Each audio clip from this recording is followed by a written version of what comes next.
जय माता दी दोस्तों, स्वागत है आपका हमारे यूट्यूब चैनल में। आज की इस वीडियो में हम श्रीमद् देवी भागवत पुराण की कथा अध्याय 9 का पाठ करेंगे। इस अध्याय में सती का पिता के घर पहुंचना, माता प्रसूति द्वारा सती का सत्कार करना तथा यज्ञ विध्वंस के भयंकर स्वप्न को सुनाना, दक्ष द्वारा शिव की निंदा, क्रोध सती द्वारा छाया सती का प्रादुर्भाव और उसे यज्ञ नष्ट करने की आज्ञा देकर अंतर्धान हो जाना, छाया सती का यज्ञ कुंड में प्रवेश करने का वर्णन है।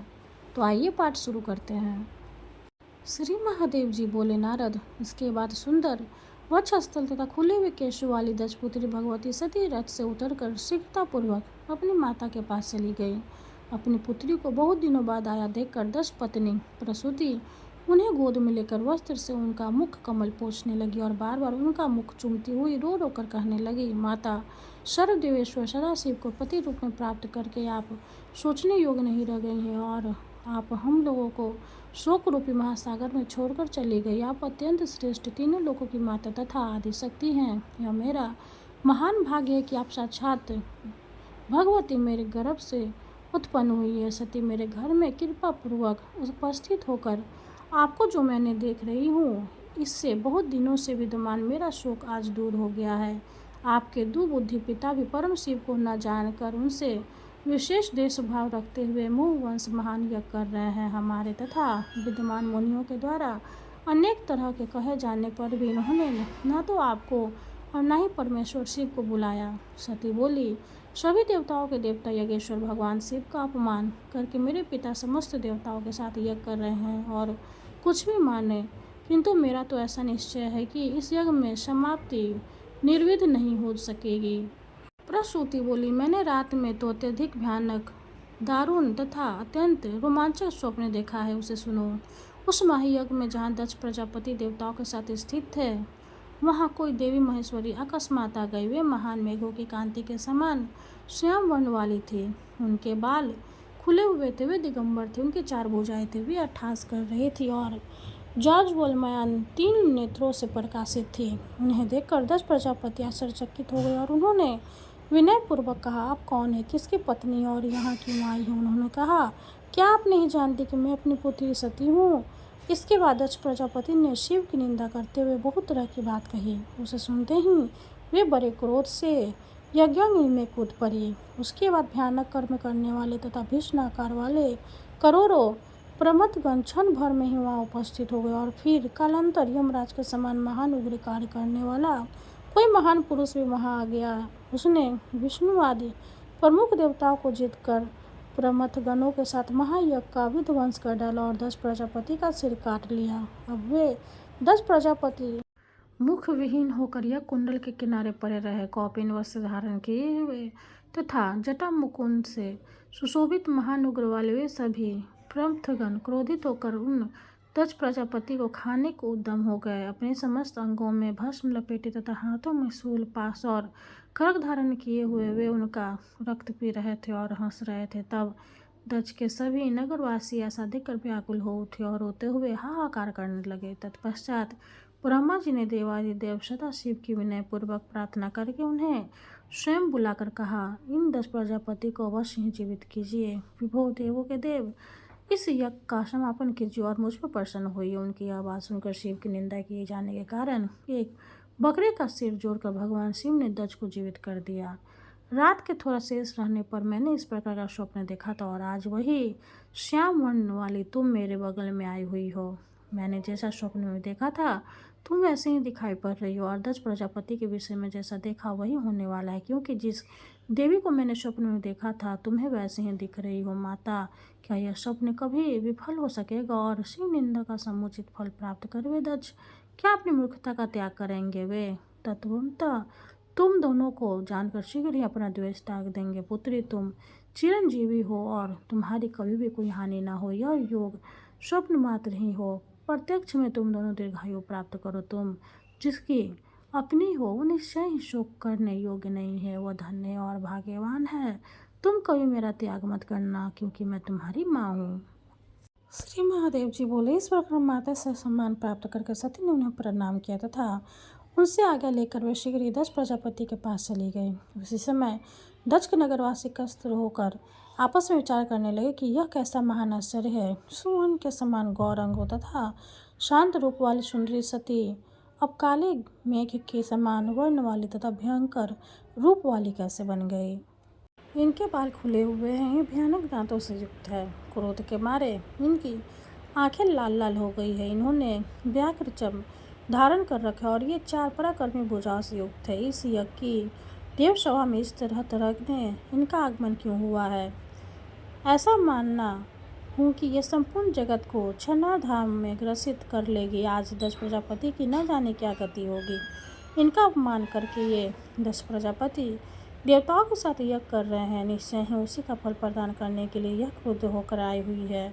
संहार के समय जो ब्रह्म तथा विष्णु का भी नाश कर देती है, वे ही ये यदि यज्ञ नष्ट कर दे तो विष्णु भी क्या कर सकेंगे। इसके बाद यज्ञशाला में आकर सती ने भगवान शिव के विद्याजनित हर्ष से परिपूर्ण उस दक्ष प्रजापति को देखा। उस सती को देखते ही हव्य से भोक्ता देवता ऋषि बृहस्पति तथा अन्य देवगण भी भय से कांपने लगे। सभी देवता तथा महात्मागण अपना अपना कार्य छोड़कर पट पर अंकित चित्र की भांति स्थिर दृष्टि से उन पराशक्ति को देखने लगे। कुछ देवताओं ने दक्ष के भय से उस संहारकारिणी भगवती काली को प्रत्यक्ष प्रणाम कर लिया। तत्पश्चात दक्ष प्रजापति ने पूर्वोक्त स्थिति वाले उन लोगों को देखकर सभी दिशाओं में दृष्टिपात करते हुए चारों ओर देखा। तदंतर दक्ष प्रजापति ने क्रोध से तीव्र नेत्रों वाली, खुले बाल वाली, वस्त्र रहित तथा काले धुएं से निर्मित अंजन समूह की कांति वाली उन भगवती काली को देखा।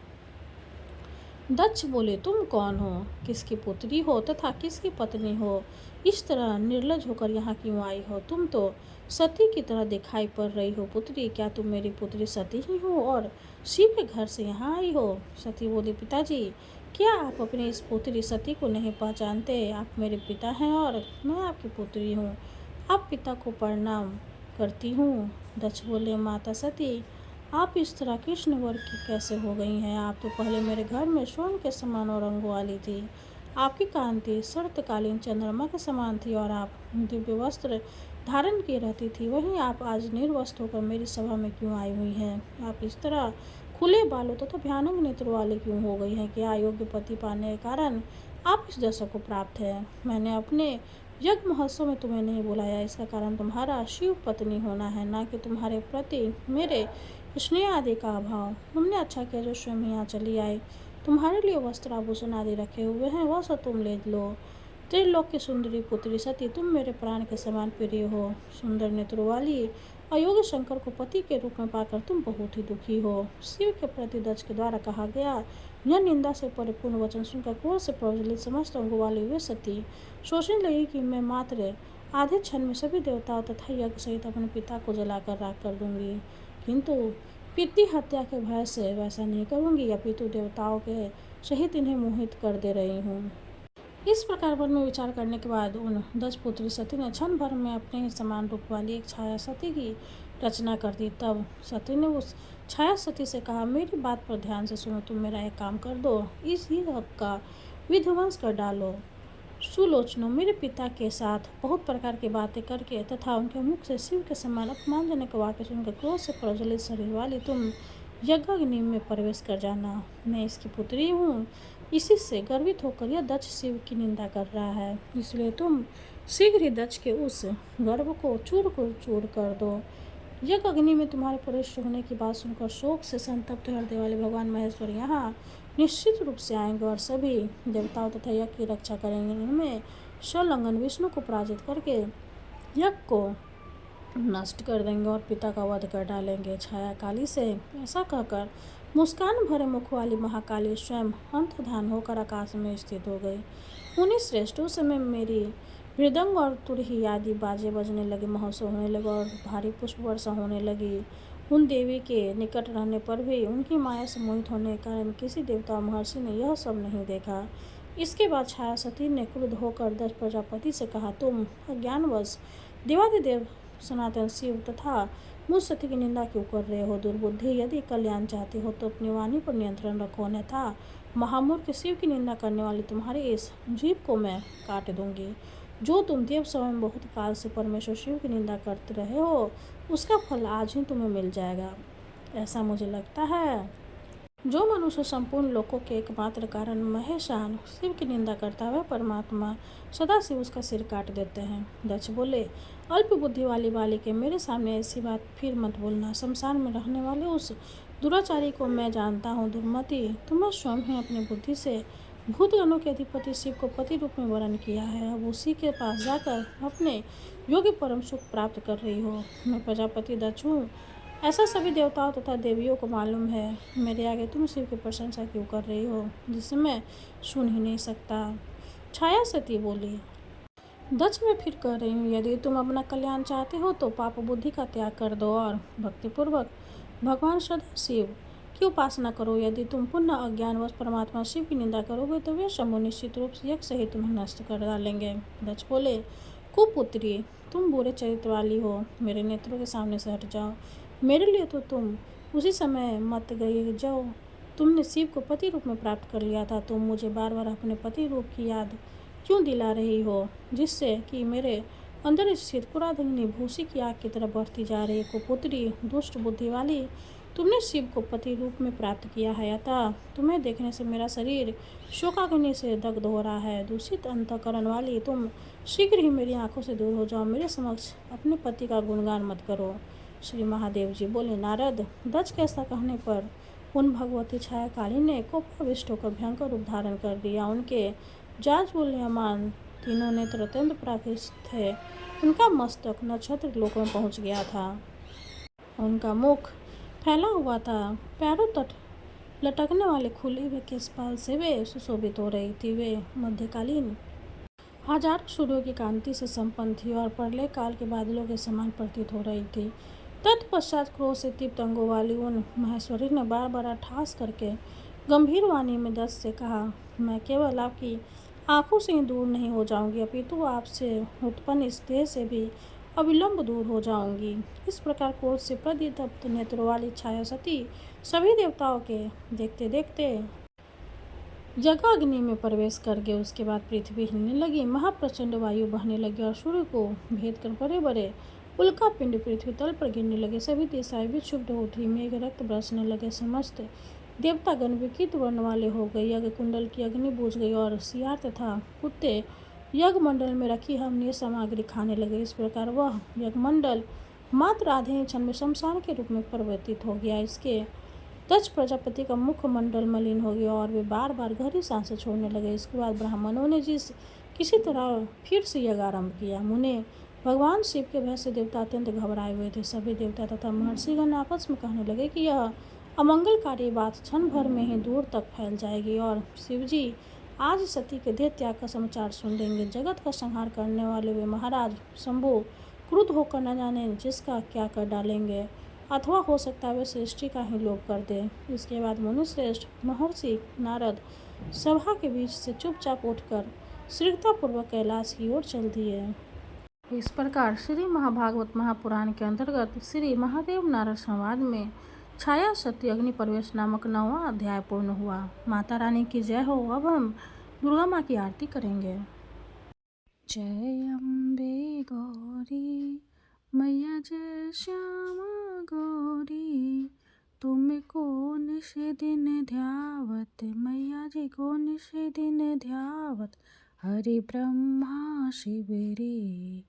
ओम जय अम्बे गौरी, मांगे सिंदूर विराजत, टीको मृग मद को मैया, टीको मृग मद को। उज्ज्वल से दो नैना, उज्ज्वल से दो नैना, चंद्र बदननी को। ओम जय अम्बे गौरी, कनक समान कलेवर, रक्तांबर राजय मैया, रक्तांबर राजय। रक्त पुष्प गले माला, रक्त पुष्प गले माला, कंठन पर साजय। ओम जय अम्बे गौरी, के हरिवाहन राजत, खरग खपर धारी मैया, खरग खपर धारी। सुर नर मुनि जन सेवत, सुर नर मुनि जन सेवत, तिनके दुख हारी। ओम जय अम्बे गौरी। कानन कुंडल शोभित नासाग्रे मोती। मैया नासाग्रे मोती। कोटिक चांद्र दिवाकर कोटिक चांद्र दिवाकर राजत सम ज्योति। ओम जय अम्बे गौरी। शुंभ निशुंभ बिदारे महिषासुर घाती। मैया महिषासुर घाती। धूम्र विलोचन नैना मधुर विलोचन नैना निशिदिन मदिमाती। ओम जय अम्बे गौरी। चंड मुंड संहारे शोणित बीज हरे। मैया शोणित बीज हरे। मधु कैटभ दो मारे मधु कैटभ दो मारे सुर भयहीन करे। ओम जय अम्बे गौरी। ब्रह्मणि रुद्राणी तुम कमला रानी। मैया तुम कमला रानी। आगम निगम बखानी आगम निगम बखानी तुम शिव पटरानी। ओम जय अम्बे गौरी। 64 योगिनी गावत नित्य करत भैरो। मैया नित्य करत भैरो। बाजत ताल मृदंगा बाजत ताल मृदंगा आरु बाजत डमरू। ओम जय अम्बे गौरी। तुम ही जग की माता तुम ही हो भरता। मैया तुम ही हो भरता। भक्तन की दुख हरता भक्तन की दुख हरता सुख संपत्ति करता।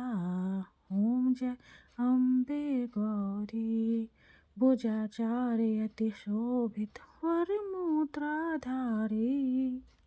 मैया वर मुद्राधारी। मन वांछित फल पावत मन वांछित फल पावत सेवत नर नारी। ओम जय अम्बे गौरी। कंचन थाल विराजत अगर कपूर बाती।